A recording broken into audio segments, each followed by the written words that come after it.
Alrighty.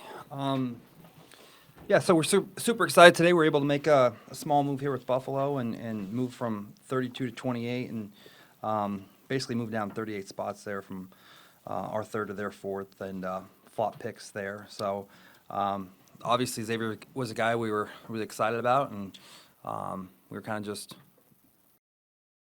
playing the board, and then we had an opportunity to do something there. It was important for us to kind of keep our picks too, so we still had some picks to work with in the next few days. And again, we're excited about adding Xavier to the roster here. And with that, I'll take your questions. You surprised the Bills answered the phone when you called? I mean, not. I think everyone goes into the process, with their own list of priorities of what they want to do and what they want to accomplish, and every team, constructs their team a little bit differently. And I think they had a mindset of what they wanted to do, and obviously they've done a great job over the years, and they're a really good organization. So I'm sure it made sense to them. I think they ended up making another move there too. So we were on our own agenda, and we saw value there. And again, moving 38 spots for a guy that we think will be a great addition to our team, and especially with the special teams values that he adds, I think was something that we really factored in. Obviously, you really liked him. You gave up your three. What besides the 4.240 do you like about him? Yeah, just our ability to play vertical and have speed on the field at all times, and having Xavier and Hollywood, I think will make life easier for Travis and Rasheed. And I think as the season goes on here, I think we'll have an offense that can attack in multiple different ways and always keep defenses guessing. Brett, obviously, I know how teams defend you recently, but was it still a point of emphasis this offseason to be more successful in downfield passing? Yeah. Listen, I think it's a quarterback lead, and it's a speed game, and the more speed you have on the field, the harder it is for defenses to take away different elements of the game. And anytime you can add speed and add a guy with that type of versatility, I think you're going to be interested. And again, we have a couple guys now that I think can keep defenses guessing, and excited about what this will do in the inside game too, with Travis and Rasheed too. So I think we have a good thing going here, and got to get these guys into camp and up and running. But anytime you can add that kind of offensive firepower, I mean 4.21 it's pretty legit speed there. And I think another thing too is when you look at these guys and some of their success in the NFL, we always look at how they transitioned into college. And I mean, Xavier was a guy that came in and put up big numbers right away as a freshman at Texas too. So just a really smart kid, can run all day,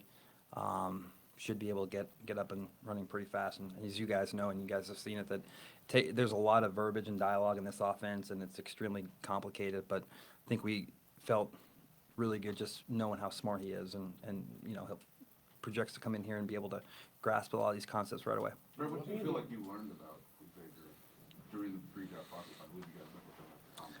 Yeah, I mean, it's everything our scouts said. Just the kid that loves football, and he's coachable. Super. I mean, he's a smaller, slender guy, but he's super tough. I mean, we all know the value he has in the special teams game is big for us. But I heard Coach's press conference. He talked to Coach Sark and raved about him, and just how quickly he picks up things and how competitive he is, and work ethic, all those things that you look for. So you have a dynamic playmaker with top end vertical speed, smart, and you can move him around, do different things with him. So I think it was from where we started, every step of the way, it just kind of validated the things that we thought all along. Right. As you get back to the trade, you guys moved up 4 slots. When you were thinking about that and talking it over, which team or teams maybe were you worried about that were on Worthy? Well, you don't know. I mean, that's the unknown. And, when you get to that point and then you're looking at, I mean, we moved down 38 spots. So we still maintain picks, and, that's important throughout this process. And when you get to that point and you're so close, you always second guess yourself, and you don't know. I mean, it's easy to say maybe he sat there and he would have been there. But, I mean, we saw teams move consistently. Actually, after we picked, I think there was a couple moves. So, I mean, you just don't know. And I think when you have a guy that you have a vision for and that you like, and you have a chance to do something, especially with a pick swap, it just made sense for us. So at the end of the day, I mean, we'll move down 38 spots, and we'll continue to, navigate and work the board. And I think that, one of the strengths of our staff is later in the draft, and so that's why we felt good about it. Brett, with You and that Coach position that you had there with wide receiver, is there any interest in another position if you got a little higher up in the board, you just kind of like where you were and the way the board settled? Yeah, I think, wide out and tackle and, D-line corner. I mean, those, we kind of had a pretty good gauge that the tackles we like would be gone. I mean, we were holding out a little hope there that if one of those guys got in a window, we would have done something. And, the guys that, we were really interested in, they went and didn't really have an opportunity there. And we just kind of let the board play out. And then we saw a good value there to move down a couple spots, 38 spots, and then take Xavier. We just felt like it was the right move and it made sense for us. Brett, when Yeah, you think Coach, about adding an offensive weapon, I know it's your decision and also coaches.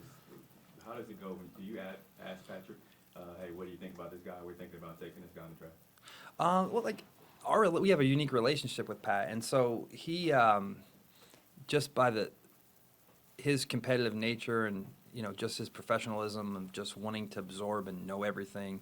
I mean, he'll kind of call every now and then and just check in. And I mean, the thing about Pat, it's like, when you go through the process here, you have some coaches that look for specific things and, they need a specific type of player. Then you have some coaches that you work with that they find the good in everybody. And Pat is kind of like that type of coach where, I mean, he sees the good traits in everyone. So he just talks about kind of the guys he's watching, how he envisions them in our offense. And certainly Xavier was one of those guys and loved him. But, he had a lot of positive things to say about a lot of wideouts. But I know Xavier's right at the top of his list. And I'm sure he was at the top of a lot of teams' lists. And, I mean, there were some really good wideouts that went early and shortly after there, too. I mean, we liked all those guys. But I think for our offense and just clearing up the middle of the field and then the return thing, again, was super important for us. So just made a lot of sense for us. Right. You and Coach have both mentioned his toughness, and he is a slight guy, like you said, like 165.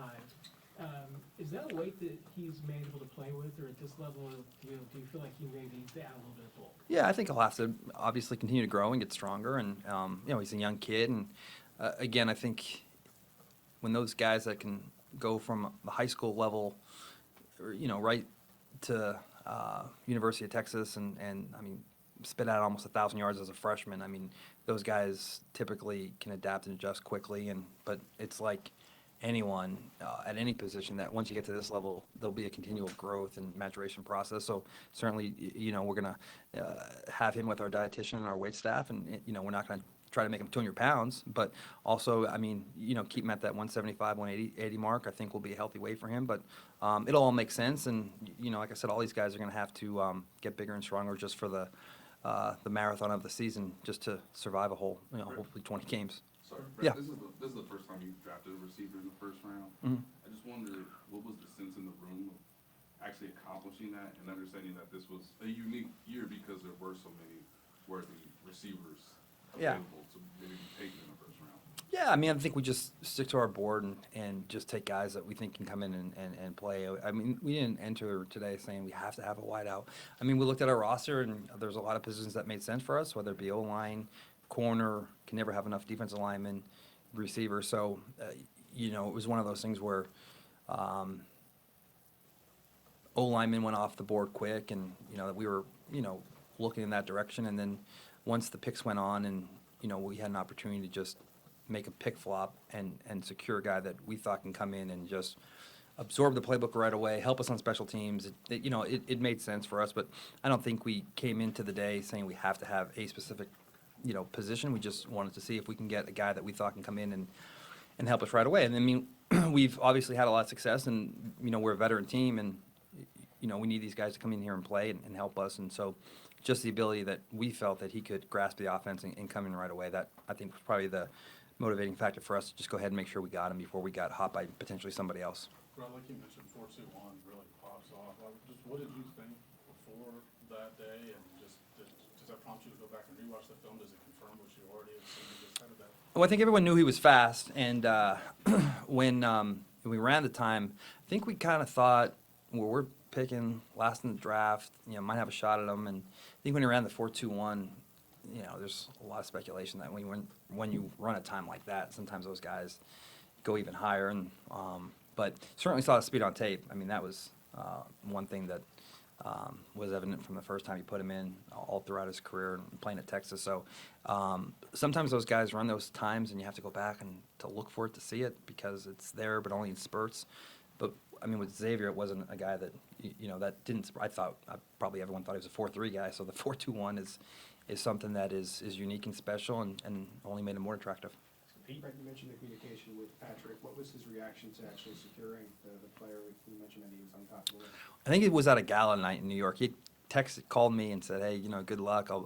I'll be in this gala at New York, but I got my phone on." So he was, I think it was pretty quiet most of the night. I think right around pick 2021, he said, "Hey, how's it looking? What are we thinking?" And a few, I guess, 30, 45 minutes later, I think when we actually confirmed the trade with the league before we turned it in, I shot him a text. I said, "I think we're going to be on the clock here soon," and told him the pick. So he was, the thumbs up emoji and was excited. And I'm sure they already touched base and talked already. So, he was a guy that obviously, being from Texas, Pat, knew all about, but he knows a lot about a lot of players. But, he was certainly excited. PJ? First wide receiver in the first round, first offensive player in the first round in a few years now. Just moving ahead, is it kind of more centered towards shoring up that tackle position or kind of looking back towards defense? Well, I mean, listen, we'll just let the board play out. And like I said, I mean, we're going to need, good players at a bunch of positions here. And, we're always, I think, aware of, the values of the O-line and the D-line needs. So, certainly as we go on, hopefully the value and the need match. And that's what you always hope for when you get into these drafts and the offseason, when they play out, you just hope that the kind of the need and the value match. But at the same time, again, there's other positions that we have to get better at and other positions that we need to just continue to bring in competition. So, any chance we have a player that we think can come in and play right away and help us, I think we'll defer to that. But, I mean, again, I think we're always looking at O-line, D-line. We'll go two more, we'll go Todd and then Jesse. Go ahead, Todd. Was this the first time you guys tried to move up tonight, or had you tried to move up a little earlier? Yeah, we had. I mean, listen, we had some dialogue for sure, but how the value and the charts work. I mean, our picks are, even our second, third round picks. I mean, they're not very attractive to teams, and now that once you get into day 2 and day 3, it's a little bit easier to navigate. And day 1, it's hard, and you got to pay a premium and. The picks that you do have, they don't get you up very far. So we certainly made some calls. I think we started right around 21, 22, and there just wasn't a high desire for other teams' 2s and 3s are a lot more valuable than our 2s and 3s, and so it just doesn't do much for you. And then we didn't want to get into a situation where we were just packaging a bunch of picks. We wanted to just stay flexible throughout the course of the weekend and continue to add players and add depth to this roster. So we got made some calls early on, and a couple teams just were not interested at all, and then a couple teams, the price was just way too high, and we just waited. And then we had a little window there, and Xavier was still on the board. Start making some calls later then, like 29, 30. Buffalo was at 28, so 27, 28. We started making calls right around then, 26 maybe. But we certainly had calls earlier. Just never came close to getting anything done there. Jesse? Yeah, Brett, you said you had a vision for him. I just wondered what the long-term vision is for Xavier.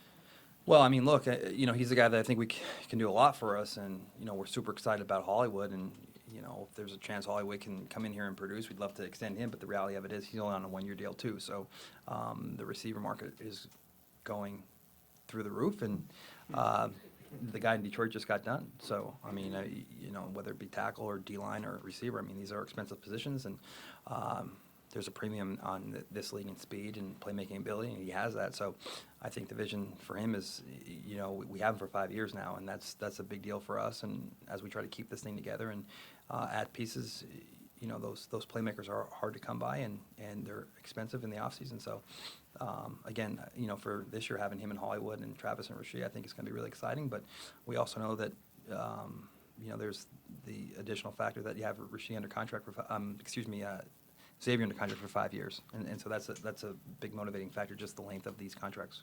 Okay, thanks, Veach. Yep, awesome. Thank you, guys. If you guys want to hop on the Zoom, we'll get you guys Xavier. Okay.